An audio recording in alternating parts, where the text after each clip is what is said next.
Well, good morning. This is Ian R. Crane, and it's the morning of Wednesday, the 10th of July, 2019. And I'm still here in mid Wales and in the lee of the majestic and magical Cadair Idris. A little bit of fishing yesterday, just a little bit of sport, but unfortunately the fish weren't biting. Somebody must have warned them I was coming. Anyway, the title of this morning's broadcast is the three-ring circus of British politics. And, gasp of surprise. Jeremy Corbyn finally announces that Labour is a Remain party.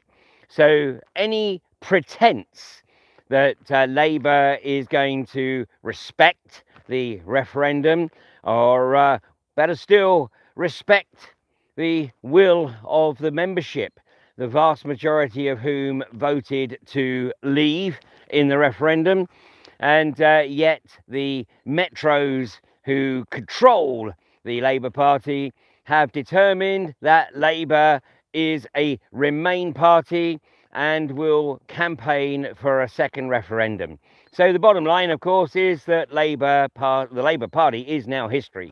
The Labour Party is a spent force, leaving literally millions of people around the country, particularly many of those, or the majority of those, north of Watford, in apoplexy, because the party that they have invested their time, their energy with, in many cases for their life, and yet it is just shat upon and dismissed by the Blairite metros, who are determined one way or another to keep Britain in the totalitarian EU state. Why? Because the metros are on the gravy train, and they're getting significant financial benefit from being on that gravy train. And in the words of Henry Kissinger, it's far too important for the public to decide. So the metros, who know better than anyone else, have decided that Labour is going to campaign to stay in. Well, we know the Lib Dems are a Remain party, and Jeremy K. Hunt is, of course, a dedicated and devout Remainer. Now, despite revealing that his birthday is the 1st of November, and with his tongue very firmly planted through his cheek, stated that one of the best birthday presents he could have is Britain being out of the EU on the 1st of November. Well, Mr. K. Hunt, as is always the case, you speak with forked tongue. Just like telling people that your mission was not to destroy the NHS, when of course all the evidence and the vast majority of people with an ounce of capacity for critical thought could see that that was precisely what you're doing. So here we go. The circus continues, and Boris, Boris is a very dangerous buffoon. I mean, let's not forget that he's a fully paid up member of the Bullingdon Club, and no doubt has been to many of the similar places to that which David Cameron has been, particularly during the initiation rites of the Bullingdon Club. And of course, these clubs like Skull and Bones, Scroll and Keys are established to ensure that those ruling parasites, as they come up through the ranks, they have sufficient skeletons in their closets that they can be controlled.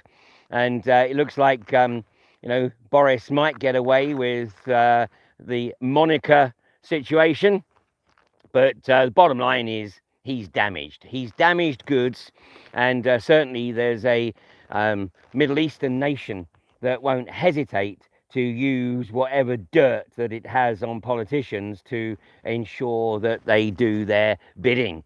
And of course, they can all be seen wearing the appropriate headwear and announcing their undying devotion to the state of Israel. So one has to wonder where their real loyalty lies, because they've stated that their loyalty is to Israel. Well, you cannot have a loyalty to Israel and a loyalty to your own nation state.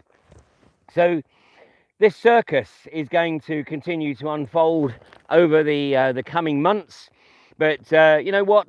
I'm going to take a break in August because I think that everyone needs a little bit of respite from this mess.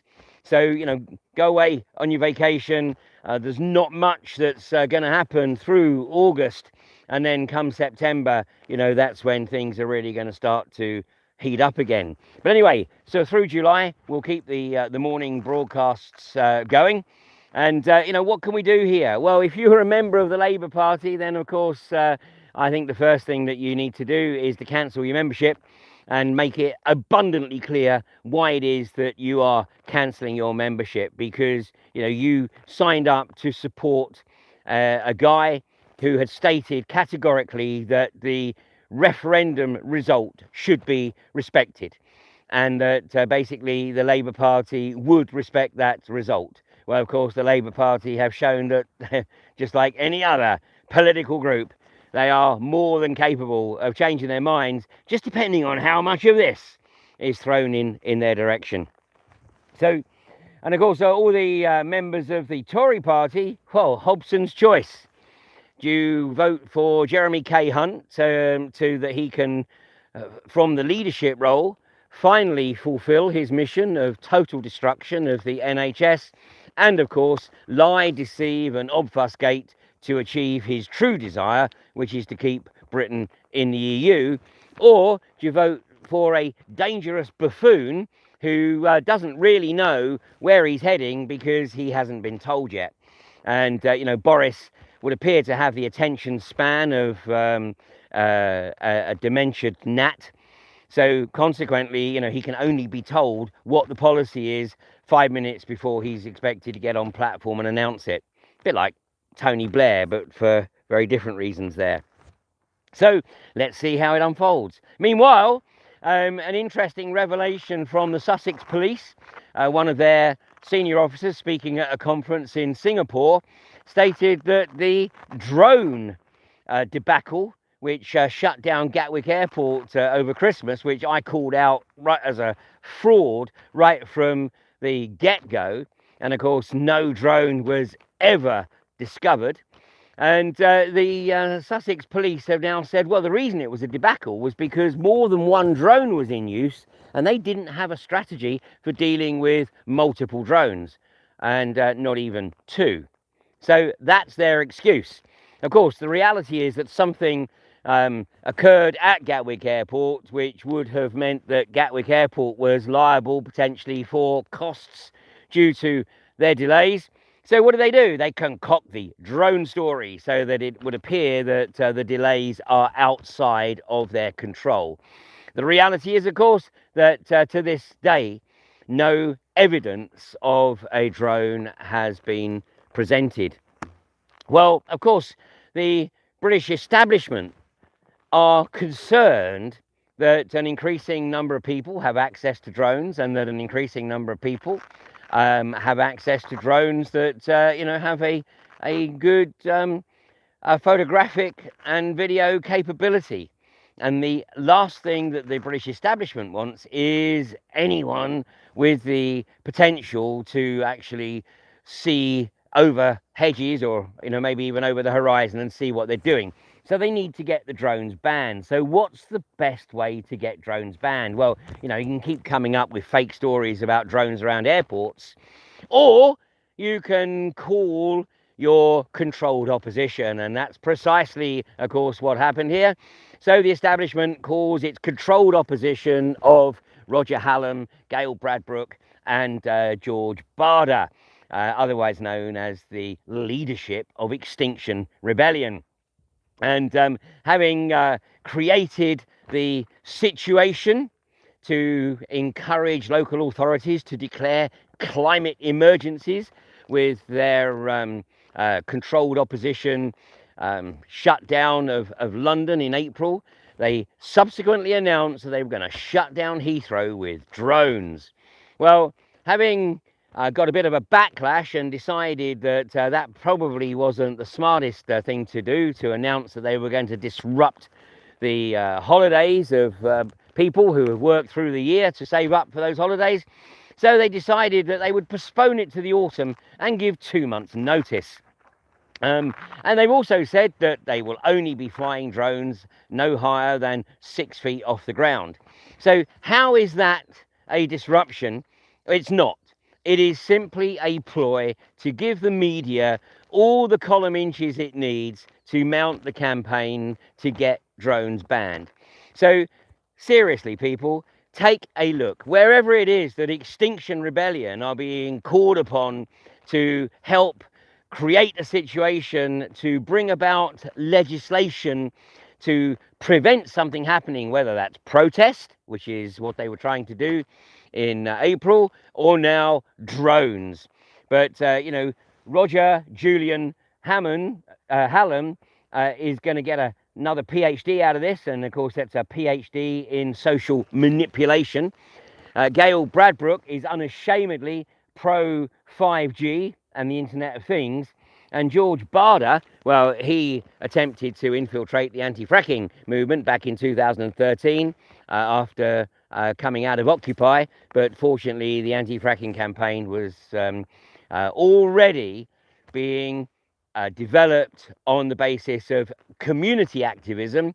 Didn't need leaders, and certainly didn't need somebody like George Barder, who went quiet and then re-emerges alongside Roger Hallam and Gail Bradbrook to promote the Extinction Rebellion. And you know, some videos just been released of Roger Hallam, and this is absurd. He's actually talking to a Met police officer and saying, where are your staff? How is it you're not arresting more people? We need more people arrested. And his perverse belief that you know, the more people that were arrested, then the greater the sway that they would have over the British government.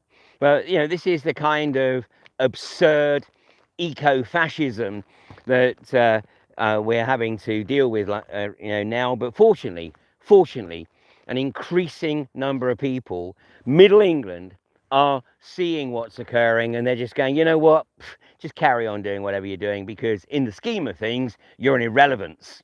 You know, what really matters is what goes on at the grassroots, which is why the 5G campaign is being modelled on the success of the anti-fracking campaign, i.e. where it is driven by communities, not by fake NGO or pseudo NGO leaders. It's communities concerned about what's going on in their area, and it's communities holding the feet of their elected representatives, whether that's local councillors, district councillors, county councillors, MPs, MEPs. It's holding their feet to the fire, and also sharing the increasing amount of research now, which gives cause for concern.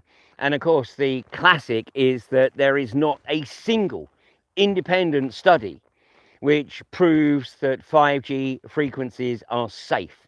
And increasingly, the language that is being used by the industry, by the government, and you know, by the apologists for the telecoms company is saying, oh, but there's no evidence to show it isn't.